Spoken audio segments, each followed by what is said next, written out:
Hi, good morning, my students. Today we are going to discuss phases of e-content development. I'm sure all of you have completed assignment. Some of the students are not completed our assignments within the time.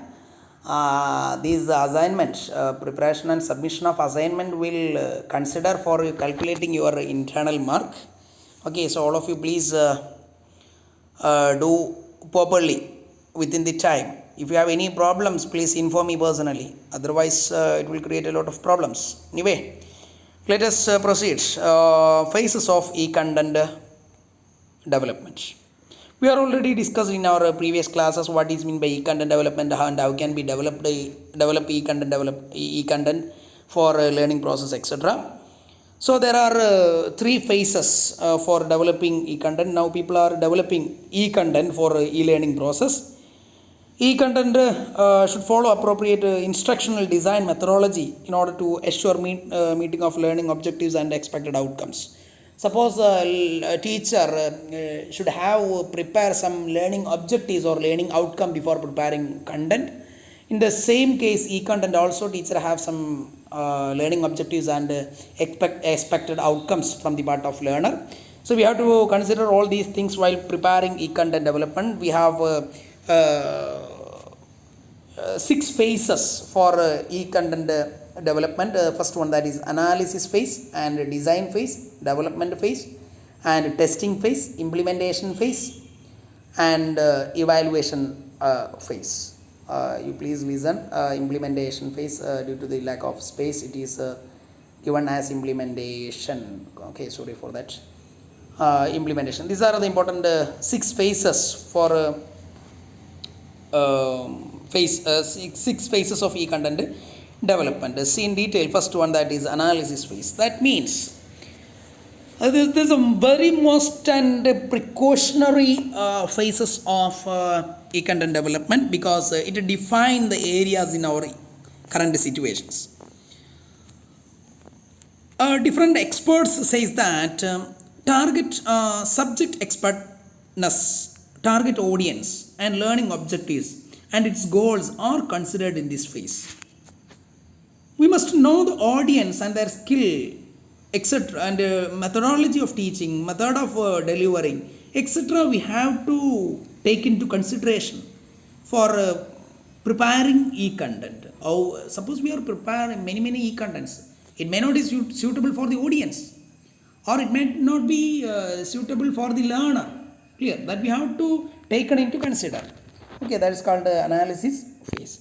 The next one, design phase. That means complete design of the learning solution involved this design phase. It is helpful to plan of an e-content preparation.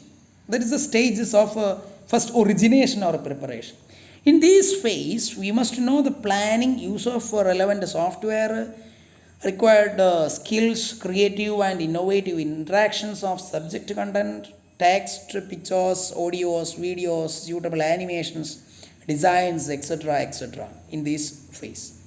So in the next, that is development phase. It's a crucial or core phases in our e-content development. It's concerned with the actual production of e-content. That helps to create the e-content by mixing of text, audio, video, animation, reference, blogs, links, etc.